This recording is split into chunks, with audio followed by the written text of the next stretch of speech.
News next top ನ್ಯೂಸ್ಗೆ ಸ್ವಾಗತ. ನಾನು ದರ್ಶನ್ ಶೆಟ್ಟಿ ನಾರ್ಕಳಿ. ಟಾಪ್ ನ್ಯೂಸ್ ನೋಡೋಣ. ಅದಕ್ಕೂ ಮುನ್ನ ಈ ಕ್ಷಣದ ಹೆಡ್ಲೈನ್ಸ್. ರಾಜ್ಯದಲ್ಲಿ ನಿಲ್ಲದ ಎಲ್ಪಿಜಿ ಅಭಾವ, ಹಳ್ಳಿ ಜನರೇ ಕಟ್ಟಿಗೆ ಒಲೆಗೆ ಮರಳಿರಿ ಎಂದ ಸಚಿವ ಮುನಿಯಪ್ಪ. ಗ್ರಾಮೀಣ ಭಾಗದ ಜನತೆಗೆ ಹೊಸ ಆತಂಕ. ರಾಜ್ಯ ಸರ್ಕಾರಕ್ಕೆ ತಲೆನೋವು ತಂದ 1ನೇ ಕ್ಲಾಸ್ ವಯೋಮಿತಿ ಸಡಿಲಿಕೆ. ಪೋಷಕರಿಂದ ಬರ್ತಿದೆ ಹೊಸ ಬೇಡಿಕೆ. ವಿನಾಯಿತಿ ನೀಡಿದ್ರು ತಪ್ಪದ ಸಂಕಷ್ಟ. ಎಸ್ಎಸ್ಎಲ್ಸಿ ಪ್ರಶ್ನೆ ಪತ್ರಿಕೆಯಲ್ಲಿ ಶಿಕ್ಷಣ ಇಲಾಖೆ ಎಡವಟ್ಟು. ಗಣಿತ ಪರೀಕ್ಷೆಯಲ್ಲಿ ವಾಟರ್ ಮಾರ್ಕ್ ಗೊಂದಲ. ಸೂಕ್ತ ಉತ್ತರ ನೀಡಲಾಗದೆ ವಿದ್ಯಾರ್ಥಿಗಳ ಪರದಾಟ. ವಾಟ್ಸ್ಆಪ್ನಲ್ಲಿ ಮೆಟಾದಿಂದ ಹೊಸ ಕ್ರಾಂತಿ. ಮೆಸೇಜ್ನಲ್ಲೇ ಮಾಡಬಹುದು AI photo editing. Chat transfer ವ್ಯವಸ್ಥೆಯು ಮತ್ತಷ್ಟು ಸರಳ. ತಂಡದ ಸೋಲಿನ ನಡುವೆಯೂ ಗಮನ ಸೆಳೆದ ಅನಿಕೇತ್ ವರ್ಮಾ. ಸನ್ರೈಸರ್ಸ್ ಹೈದರಾಬಾದ್ ಆಟಗಾರನ ಹಿಂದಿನ ನೋವಿನ ಕತೆ. ಬಾಲ್ಯದ ಸಂಕಷ್ಟಗಳ ನಡುವೆ ಅರಳಿದ ಪ್ರತಿಭೆ. ಮಧ್ಯಪ್ರಾಚ್ಯ ಯುದ್ಧದಿಂದಾಗಿ ಸಂಪೂರ್ಣ ಜಗತ್ತು ತೈಲ ಹಾಗೂ ಅಡುಗೆ ಅನಿಲ ಬಿಕ್ಕಟ್ಟು ಎದುರಿಸುತ್ತಿದ್ದರೂ ಭಾರತದಲ್ಲಿ ಇಂತಹ ಯಾವುದೇ ಸಮಸ್ಯೆ ತಲೆದೋರದು ಎಂದು ಕೇಂದ್ರ ಸರ್ಕಾರ ಪ್ರತಿಪಾದಿಸುತ್ತಲೇ ಬರ್ತಿದೆ. ಎಲ್ಲ ಸಂದರ್ಭಗಳಲ್ಲಿಯೂ ದೇಶದ ಜನತೆಗೆ ಸಕಾಲಕ್ಕೆ ಸಿಲಿಂಡರ್ ಪೂರೈಕೆ ಆಗಲಿದೆ ಎಂದು ಕೇಂದ್ರ ಹೇಳಿದೆ. ಅಲ್ಲದೆ ಇತ್ತ ಹಾರ್ಮುಜ್ ಜಲಸಂಧಿಯಲ್ಲಿಯೂ ಭಾರತದ ಹಡಗುಗಳ ಸಂಚಾರಕ್ಕೆ ಅನುಮತಿ ಕೂಡ ದೊರಕಿದೆ.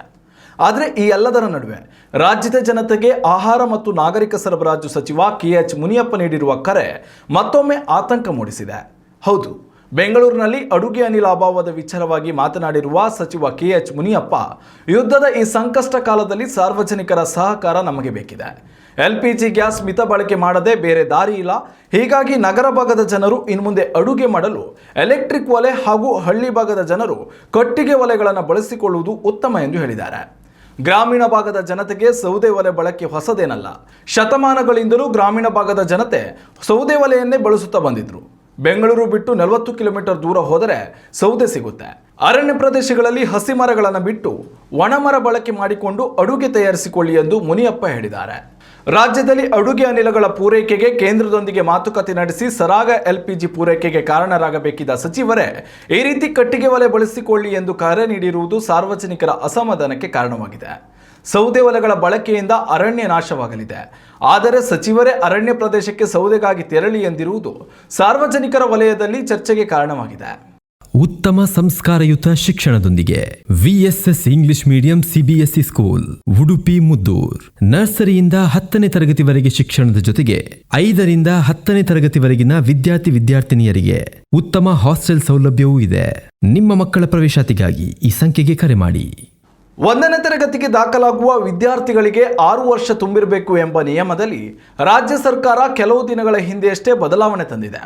2026-27ನೇ ಸಾಲಿನ ಶೈಕ್ಷಣಿಕ ವರ್ಷದಲ್ಲಿ 1ನೇ ತರಗತಿ ದಾಖಲಾತಿಗೆ 60 ದಿನಗಳ ವಿನಾಯಿತಿ ನೀಡಲಾಗಿತ್ತು. ಇದರ ಅನ್ವಯ 5 ವರ್ಷ 10 ತಿಂಗಳು ತುಂಬಿದ ಮಕ್ಕಳಿಗೂ ಈ ವರ್ಷ 1ನೇ ತರಗತಿ ದಾಖಲಾತಿಗೆ ಅವಕಾಶ ಕಲ್ಪಿಸಲಾಗಿದೆ. ಸರ್ಕಾರದ ಈ ನಿರ್ಧಾರದಿಂದಾಗಿ ಪೋಷಕರ ದಶಕಗಳ ಬೇಡಿಕೆ ಈಡೇರಿದೆ ಎಂದುಕೊಳ್ಳುವಷ್ಟರಲ್ಲೇ ಇದೀಗ ಮಕ್ಕಳ ಪೋಷಕರಿಂದ ಹೊಸದೊಂದು ಬೇಡಿಕೆ ಸಲ್ಲಿಕೆಯಾಗುತ್ತಿದ್ದು ರಾಜ್ಯ ಸರ್ಕಾರಕ್ಕೆ ಹೊಸ ತಲೆನೋವು ಶುರುವಾಗಿದೆ. ನಮಗೆ ಕೇವಲ 60 ದಿನಗಳ ವಯೋಮಿತಿ ಸಡಿಲಿಕೆ ಸಾಲದು. ಕಳೆದ ವರ್ಷದಂತೆ 5.5 ವರ್ಷದ ಮಕ್ಕಳಿಗೂ 1ನೇ ತರಗತಿ ದಾಖಲಾತಿಗೆ ಅವಕಾಶ ನೀಡಬೇಕು ಎಂದು ಪೋಷಕರು ಹೊಸ ರಾಗ ಶುರು ಮಾಡಿದ್ದಾರೆ. 5.5 ವರ್ಷ ವಯೋಮಿತಿಯಲ್ಲಿ 1ನೇ ತರಗತಿ ದಾಖಲಾತಿ ಹೋರಾಟ ವೇದಿಕೆಯನ್ನು ಸಿದ್ಧಪಡಿಸಿರುವ ಪೋಷಕರು ಈಗಾಗಲೇ CM ಸಿದ್ದರಾಮಯ್ಯರಿಗೆ ಮನವಿಯನ್ನು ಕೂಡ ಸಲ್ಲಿಸಿದ್ದಾರೆ. 60 ದಿನಗಳ ವಯೋಮಿತಿ ಸಡಿಲಿಕೆಯಿಂದ ರಾಜ್ಯದ 1.70 ಲಕ್ಷ ಮಕ್ಕಳಿಗೆ ಲಾಭವಾಗಬಹುದು. ಆದರೆ ಉಳಿದ 75,000 ಮಕ್ಕಳಿಗೆ ಮತ್ತೆ ಸಮಸ್ಯೆ ಕಟ್ಟಿಟ್ಟ ಬುತ್ತಿ. ಹೀಗಾಗಿ 5.5 ವರ್ಷದ ಮಕ್ಕಳಿಗೂ 1ನೇ ತರಗತಿ ದಾಖಲಾತಿ ಭಾಗ್ಯ ದೊರೆಯಲೇಬೇಕು. 2 ತಿಂಗಳ ಸಡಿಲಿಕೆ ನಮಗೆ ಸಾಲದು.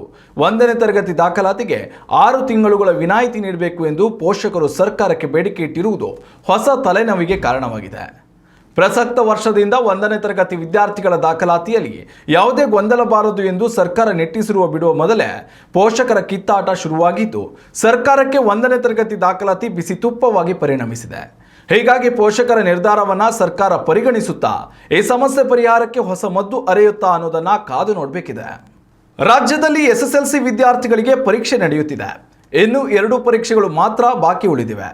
ಈಗಾಗಲೇ ಗಣಿತ ಪರೀಕ್ಷೆಯನ್ನು ಎದುರಿಸಿ ಪರೀಕ್ಷಾ ಕೇಂದ್ರದಿಂದ ಹೊರಬಂದಿರುವ ವಿದ್ಯಾರ್ಥಿಗಳು ಆತಂಕದಲ್ಲಿದ್ದಾರೆ. ಇದಕ್ಕೆ ಕಾರಣ ಪ್ರಶ್ನೆ ಪತ್ರಿಕೆಯಲ್ಲಿ ಬಳಕೆ ಮಾಡಲಾದ ವಾಟರ್ ಮಾರ್ಕ್. ಪ್ರಶ್ನೆ ಪತ್ರಿಕೆಗಳ ಮೇಲೆ ಇರುವ ಡಿಜಿಟಲ್ ಕೋಡ್ಗಳನ್ನು ಎಲ್ಲೆಂದರಲ್ಲಿ ಮುದ್ರಣವಾದ ಕಾರಣ ಸರಿಯಾಗಿ ಪ್ರಶ್ನೆಯೇ ಕಾಣದೆ ವಿದ್ಯಾರ್ಥಿಗಳು ಗೊಂದಲಕ್ಕೆ ಒಳಗಾಗಿದ್ದಾರೆ. ಪರೀಕ್ಷಾ ಅಕ್ರಮಗಳನ್ನು ತಡೆಯುವ ನಿಟ್ಟಿನಲ್ಲಿ ಈ ಡಿಜಿಟಲ್ ಕೋಡ್ಗಳನ್ನು ಪ್ರಶ್ನೆ ಪತ್ರಿಕೆಗಳ ಮೇಲೆ ಮುದ್ರಿಸಲಾಗ್ತಿದೆ. ಆದರೆ ಗಣಿತ ಪರೀಕ್ಷೆಯ ಪ್ರಶ್ನೆ ಪತ್ರಿಕೆಯಲ್ಲಿ ಪ್ರಶ್ನೆಗಳ ಮೇಲೆ ಬಾರ್ಕೋಡ್ಗಳು ಮುದ್ರಿತವಾಗಿದ್ದು ಪ್ರಶ್ನೆಗಳಲ್ಲಿ ನಮೂದಿಸಲಾಗಿದ್ದ ಸಂಖ್ಯೆಗಳು ಸರಿಯಾಗಿ ಕಾಣದೆ ಉತ್ತರಿಸಲು ವಿದ್ಯಾರ್ಥಿಗಳು ಪರದಾಡಿದ್ದಾರೆ. ಗ್ರಾಮೀಣ ಭಾಗದ ಪರೀಕ್ಷಾ ಕೇಂದ್ರಗಳಲ್ಲಿಯೇ ಈ ಸಮಸ್ಯೆ ಹೆಚ್ಚಾಗಿ ಕಂಡುಬಂದಿದೆ. ಪ್ರಶ್ನೆ ಪತ್ರಿಕೆ ಮುದ್ರಣದಲ್ಲಿ ಉಂಟಾದ ಈ ಎಡವಟ್ಟಿನಿಂದಾಗಿ ವಿದ್ಯಾರ್ಥಿಗಳು ಅನೇಕ ಪ್ರಶ್ನೆಗಳಿಗೆ ತಪ್ಪು ಉತ್ತರಗಳನ್ನು ನೀಡಿದ್ದಾರೆ. ಇನ್ನು ಕೆಲವರು ಪ್ರಶ್ನೆ ಸರಿಯಾಗಿ ಕಾಣದೆ ಉತ್ತರವನ್ನು ಅರ್ಧಕ್ಕೆ ನಿಲ್ಲಿಸಿದ್ದಾರೆ. ಶಿಕ್ಷಣ ಇಲಾಖೆಯ ಈ ಎಡವಟ್ಟಿನಿಂದಾಗಿ ವಿದ್ಯಾರ್ಥಿಗಳ ಭವಿಷ್ಯ ಅತಂತ್ರವಾದಂತಾಗಿದೆ. ಹೀಗಾಗಿ ಗ್ರಾಮೀಣ ಭಾಗದ ವಿದ್ಯಾರ್ಥಿಗಳಿಗೆ ಗಣಿತ ಪರೀಕ್ಷೆಯಲ್ಲಿ ಗ್ರೇಸ್ ಮಾರ್ಕ್ ನೀಡಬೇಕು ಎಂಬ ಕೂಗು ಕೂಡ ಕೇಳಿ ಬರ್ತಿದೆ. ಶಿಕ್ಷಣ ಇಲಾಖೆ ಇದಕ್ಕೆ ಯಾವ ರೀತಿ ಸ್ಪಂದಿಸುತ್ತೆ, ಗ್ರಾಮೀಣ ಭಾಗದ ವಿದ್ಯಾರ್ಥಿಗಳಿಗೆ ನ್ಯಾಯ ದೊರಕಿಸಿಕೊಡುವಲ್ಲಿ ಯಶಸ್ವಿಯಾಗುತ್ತಾ ಅನ್ನೋದನ್ನ ಕಾಲವೇ ಉತ್ತರಿಸಬೇಕಿದೆ. ಉತ್ತಮ ಸಂಸ್ಕಾರಯುತ ಶಿಕ್ಷಣದೊಂದಿಗೆ ವಿಎಸ್ಎಸ್ ಇಂಗ್ಲಿಷ್ ಮೀಡಿಯಂ ಸಿಬಿಎಸ್ಇ ಸ್ಕೂಲ್ ಉಡುಪಿ ಮುದ್ದೂರ್. ನರ್ಸರಿಯಿಂದ 10ನೇ ತರಗತಿವರೆಗೆ ಶಿಕ್ಷಣದ ಜೊತೆಗೆ 5ರಿಂದ 10ನೇ ತರಗತಿವರೆಗಿನ ವಿದ್ಯಾರ್ಥಿನಿಯರಿಗೆ ಉತ್ತಮ ಹಾಸ್ಟೆಲ್ ಸೌಲಭ್ಯವೂ ಇದೆ. ನಿಮ್ಮ ಮಕ್ಕಳ ಪ್ರವೇಶಾತಿಗಾಗಿ ಈ ಸಂಖ್ಯೆಗೆ ಕರೆ ಮಾಡಿ. ಅತ್ಯಂತ ಜನಪ್ರಿಯ ಮೆಸೇಜ್ ಅಪ್ಲಿಕೇಶನ್ ಎನಿಸಿರುವ ಮೆಟಾ ಒಡೆತನದ ವಾಟ್ಸ್ಆಪ್ ಇದೀಗ ತನ್ನ ಬಳಕೆದಾರರಿಗೆಂದೇ ಹೊಸ ಫೀಚರ್ಗಳನ್ನು ತಂದಿದೆ. ಗ್ರಾಹಕರ ಮೊಬೈಲ್ ಸ್ಟೋರೇಜ್ ನಿಯಂತ್ರಣ ಹಾಗೂ AI ಆಧಾರಿತ ಸೇವೆಗಳನ್ನು ಈ ಹೊಸ ಅಪ್ಡೇಟ್ ಹೊಂದಿದ್ದು ಗ್ರಾಹಕರಿಗೆ ವಾಟ್ಸಪ್ ಬಳಕೆ ಮತ್ತಷ್ಟು ಖುಷಿ ನೀಡಲಿದೆ. AI ಆಧಾರಿತ ಅನೇಕ ಫೀಚರ್ಗಳನ್ನು ಗ್ರಾಹಕರಿಗೆ ನೀಡಲಾಗಿದ್ದು ಚಾಟ್ನ ನಡುವೆ ನೀವು AI ಟೂಲ್ಗಳನ್ನು ಬಳಕೆ ಮಾಡಿ ಫೋಟೋ ಎಡಿಟ್ ಮಾಡಬಹುದಾಗಿದೆ. ಫೋಟೋದ ಬ್ಯಾಕ್ಗ್ರೌಂಡ್ ಬದಲಾವಣೆ, ಫೋಟೋದಲ್ಲಿರುವ ಅನಗತ್ಯ ವಸ್ತುಗಳನ್ನು ಅಳಿಸಿ ಹಾಕುವುದು, ಫೋಟೋದ ಸೌಂದರ್ಯವನ್ನು ಹೆಚ್ಚಿಸುವುದು ಸೇರಿದಂತೆ ಅನೇಕ ಕಾರ್ಯಗಳನ್ನು AI ಮಾಡಿಕೊಡಲಿದೆ. ಗ್ರಾಹಕರ ಬಹುದೊಡ್ಡ ಸಮಸ್ಯೆಯಾಗಿದ್ದ ಸ್ಟೋರೇಜ್ ನಿರ್ವಹಣೆಗೂ ವಾಟ್ಸಪ್ನಲ್ಲಿ ಹಲವು ಬದಲಾವಣೆಗಳನ್ನು ಮಾಡಲಾಗಿದೆ. ಮ್ಯಾನೇಜ್ ಸ್ಟೋರೇಜ್ ಎಂಬ ಆಯ್ಕೆಯನ್ನು ಬಳಸಿಕೊಂಡು ಗ್ರಾಹಕರು ದೊಡ್ಡ ಗಾತ್ರದ ಫೈಲ್ಗಳನ್ನು ಸುಲಭವಾಗಿ ಬಳಸಿ ಅಳಿಸಬಹುದಾಗಿದೆ. ಅನಗತ್ಯ ವಿಡಿಯೋಗಳನ್ನು ಫೈಲ್ಗಳನ್ನು ತೆಗೆದುಹಾಕಲು ಸಾಧ್ಯವಿದೆ. ಕಡಿಮೆ ಸ್ಟೋರೇಜ್ ಹೊಂದಿರುವ ಮೊಬೈಲ್ಗಳ ಮಾಲೀಕರಿಗೆ ಇದರಿಂದ ಸಿಕ್ಕಾಪಟ್ಟೆ ಲಾಭ ಸಿಗಲಿದೆ. ಚಾಟ್ ಟ್ರಾನ್ಸ್ಫರ್ ವ್ಯವಸ್ಥೆಯಲ್ಲಿಯೂ ಮಹತ್ವದ ಬದಲಾವಣೆ ತರಲಾಗಿದೆ. ಹಳೆಯ ಫೋನ್ನಿಂದ ಹೊಸ ಫೋನ್ ಬಳಸುವವರಿಗೆ ಚಾಟ್ ಡೇಟಾ ಕಳೆದುಕೊಳ್ಳುವ ಸಾಧ್ಯತೆ ಹೆಚ್ಚಿರುತ್ತಿತ್ತು. ಅದರಲ್ಲೂ ಆಂಡ್ರಾಯ್ಡ್ನಿಂದ ಐಫೋನ್ಗೆ ಬದಲಾಗುವವರಿಗೆ ಈ ಸಮಸ್ಯೆ ಹೆಚ್ಚು ಕಾಡುತ್ತಿತ್ತು. ಆದರೆ ಇನ್ನು ಈ ಸಮಸ್ಯೆ ಬಾರದು, ಅತ್ಯಂತ ಸುಲಭವಾಗಿ ಚಾಟ್ ಟ್ರಾನ್ಸ್ಫರ್ ಮಾಡಿಕೊಳ್ಳಬಹುದಾಗಿದೆ. ಬೆಂಗಳೂರಿನ ಚಿನ್ನಸ್ವಾಮಿ ಕ್ರೀಡಾಂಗಣದಲ್ಲಿ ನಡೆದ ಹೈ ವೋಲ್ಟೇಜ್ ಉದ್ಘಾಟನಾ ಪಂದ್ಯದಲ್ಲಿ ರಾಯಲ್ ಚಾಲೆಂಜರ್ಸ್ ಬೆಂಗಳೂರು ರೋಚಕ ಗೆಲುವು ದಾಖಲಿಸಿದೆ. ಆದರೆ ಈ ಪಂದ್ಯದಲ್ಲಿ ಸನ್ರೈಸರ್ಸ್ ಹೈದರಾಬಾದ್ ತಂಡ ಸೋತಿದೆ. ಈ ಸೋಲಿನ ನಡುವೆಯೂ ಸನ್ರೈಸರ್ಸ್ ತಂಡದ ಯುವ ಆಟಗಾರ ಅನಿಕೇತ್ ವರ್ಮಾ ತಮ್ಮ ಅಬ್ಬರದ ಬ್ಯಾಟಿಂಗ್ ಪ್ರದರ್ಶನದ ಮೂಲಕ ಎಲ್ಲರ ಗಮನ ಸೆಳೆದಿದ್ದಾರೆ. ಚಿನ್ನಸ್ವಾಮಿ ಕ್ರೀಡಾಂಗಣದಲ್ಲಿ ಹೊಸ ಇತಿಹಾಸವನ್ನು ನಿರ್ಮಿಸಿರುವ ಅನಿಕೇತ್ ವರ್ಮಾ ಅವರ ಬಾಲ್ಯದ ಕತೆ ಎಂಥವರ ಕರುಳನ್ನು ಹಿಂಡುವಂತಿದೆ. ಮಧ್ಯಪ್ರದೇಶದ ಮೂಲದ ಬ್ಯಾಟ್ಸ್ಮನ್ ಅನಿಕೇತ್ ವರ್ಮಾ 24 ವರ್ಷದ ಆಟಗಾರ. ರಾಯಲ್ ಚಾಲೆಂಜರ್ಸ್ ಬೆಂಗಳೂರು ವಿರುದ್ಧ 18 ಎಸೆತಗಳಲ್ಲಿ 43 ರನ್ ಗಳಿಸುವ ಮೂಲಕ ಸನ್ರೈಸರ್ಸ್ ಹೈದರಾಬಾದ್ ತಂಡಕ್ಕೆ ಆಸರೆಯಾಗಿದ್ದರು. ಉದ್ಘಾಟನಾ ಪಂದ್ಯದಲ್ಲಿ 4 ಸಿಕ್ಸರ್ ಬಾರಿಸುವ ಮೂಲಕ ಅನಿಕೇತ್ ಹೊಸ ದಾಖಲೆಯನ್ನು ನಿರ್ಮಿಸಿದ್ದಾರೆ. ಚಿನ್ನಸ್ವಾಮಿ ಕ್ರೀಡಾಂಗಣದ ಲೀಗ್ ಇತಿಹಾಸದಲ್ಲಿಯೇ 7 ಅಥವಾ ಅದಕ್ಕಿಂತ ಕಡಿಮೆ ಸ್ಥಾನದಲ್ಲಿ ಬ್ಯಾಟಿಂಗ್ ಇಳಿದು ಅತಿ ಹೆಚ್ಚು ಸಿಕ್ಸರ್ ಬಾರಿಸಿದ ಆಟಗಾರ ಎನಿಸಿದ್ದಾರೆ. ಇದು ಮಾತ್ರವಲ್ಲದೆ 7ನೇ ಅಥವಾ ಅದಕ್ಕಿಂತ ಕಡಿಮೆ ಕ್ರಮಾಂಕದಲ್ಲಿ ಆಟವಾಡಿ RCB ವಿರುದ್ಧ ಅತ್ಯಧಿಕ ಸ್ಕೋರ್ ಗಳಿಸಿದ 3ನೇ ಆಟಗಾರ ಎನಿಸಿದ್ದಾರೆ. ಅಂದಹಾಗೆ ಅನಿಕೇತ್ ವರ್ಮಾ ತಮ್ಮ ಬಾಲ್ಯದಲ್ಲಿಯೇ ತಾಯಿಯನ್ನು ಕಳೆದುಕೊಂಡಿದ್ರು. 2ನೇ ವರ್ಷ ಪ್ರಾಯಕ್ಕೆ ತಾಯಿಯನ್ನು ಕಳೆದುಕೊಂಡ ಬಳಿಕ ಅನಿಕೇತ್ ಅವರ ತಂದೆ ಮತ್ತೊಂದು ವಿವಾಹವಾದರು. ತಮ್ಮ 3ನೇ ವರ್ಷ ಪ್ರಾಯದಿಂದ ಚಿಕ್ಕಪ್ಪ ಅಮಿತ್ ವರ್ಮಾ ಅವರೊಂದಿಗೆ ಬೆಳೆದ ಅನಿಕೇತ್ರ ಕ್ರಿಕೆಟ್ ಕನಸಿಗೆ ನೀರೆರೆದಿದ್ದು ಇವರ ಚಿಕ್ಕಪ್ಪನ ಪ್ರೋತ್ಸಾಹದೊಂದಿಗೆ ಝಾನ್ಸಿ ಅಂತ ಪುಟ್ಟ ನಗರದಿಂದ ಬೆಳೆದು ಬಂದ ಈ ಪ್ರತಿಭೆ ಇಂದು IPLನಲ್ಲಿ ಸಾಧನೆಯ ಮೇಲೆ ಸಾಧನೆ ಬರೆಯುತ್ತಿದ್ದಾರೆ. ಮನೆಯಲ್ಲಿ ಇದ್ದ ಕಷ್ಟಗಳು, ಬಾಲ್ಯದಲ್ಲಿ ತಮಗೆ ಎದುರಾಗ್ತಿದ್ದ ಸಮಸ್ಯೆಗಳನ್ನು ಮರೆಯಲು ಮೈದಾನದಲ್ಲಿ 10 ಗಂಟೆಗಳ ಕಾಲ ಕ್ರಿಕೆಟ್ ಪ್ರಾಕ್ಟೀಸ್ ಮಾಡುತ್ತಿದ್ದ ಅನಿಕೇತ್ಗೆ ಆ ನೋವಿನ ಕಹಿ ದಿನಗಳೇ ಅವರ ಯಶಸ್ಸಿನ ಮೆಟ್ಟಿಲಾಗಿವೆ. ಚಿಕ್ಕಪ್ಪನ ಪ್ರೋತ್ಸಾಹ, ಅನಿಕೇತ್ರ ಸತತ ಪ್ರಯತ್ನ ಇಂದು ಅವರನ್ನು ಯಶಸ್ವಿ ಕ್ರಿಕೆಟಿಗನಾಗಿ ಮಾಡಿದೆ.